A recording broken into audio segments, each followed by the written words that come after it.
Forte, 17 dia 24, né? Sei que vocês estão treinando aí, a gente também está treinando aqui. Se Deus quiser, vai ser uma festa só, dia 17 e 24. Vamos dar uma olhada aqui, o pessoal. Eu sou um conquistar e saio pra lutar. Chega mais longe, tem gente que nem quis tentar. Multiplica seus talentos, não enterra, não. Senão na hora da verdade vai ser uma decepção. Tem que correr, tem que superar. Pode doer, não vou brecar. Minha ordem e progresso, deixa que eu mesmo faço. Boto o pé em já e força nos meus braços. Muralhas que eu puder, eu mesmo derrubo. Aquelas que não der, Deus põe no chão pra mim. Tem preconceito, tem racismo, tem inveja, nada me para antes do fim. Nem olho gordo, nem conspiração pra que faria. Bate na minha porta e cai no chão. Eu chuto pra longe toda a má vibração. Pra concentrar. Eu sou mais que vencedor. Nada nessa vida é impossível pra mim. Eu nasci. Treinou bastante, o nível técnico da equipe está cada vez aumentando mais, os professores estão cada vez mais bem capacitados, a arte está crescendo muito.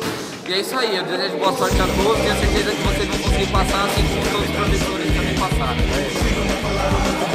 E aí galera, eu queria passar uma dica para vocês aí que vão fazer a graduação, para quem está começando, para quem já fez.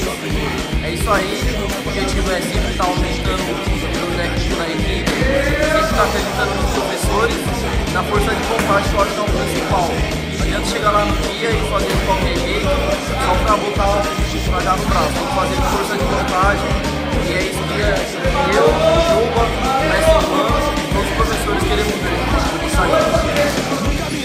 17 no bar. O pessoal vai graduar dia 16 e 24, né, pessoal? Treinar bastante, beleza? Dá um foco, tá, pessoal? Um abraço pra todo mundo aí aqui. O pessoal vai chegar na loja de CPS aí. Eu já passei por isso, todo mundo já passou por isso. Manter a calma, se concentrar, nada demais que você passa por menos. Você faz tudo de treino, tanto terça, quinta e sábado, o pessoal tá fazendo simuladinho de treino. Só presta atenção no simuladinho, não tem segredo. Bom, galera, pra graduação aí, eu desejo boa sorte pra todos. Essa dedicação, né? Boa!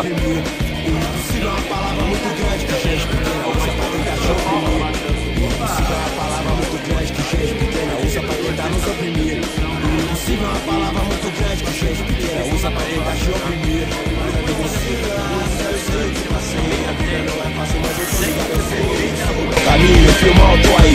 Não há nada nessa vida que me faça desistir. São várias vidas que só segura quem é nobre. Força de vontade, pensamento forte. Então erga a mão pro alto e faça a diferença. Fique sempre em paz com a sua consciência. No ringue, na pista ou na vida, eu sou especialista, nós aqui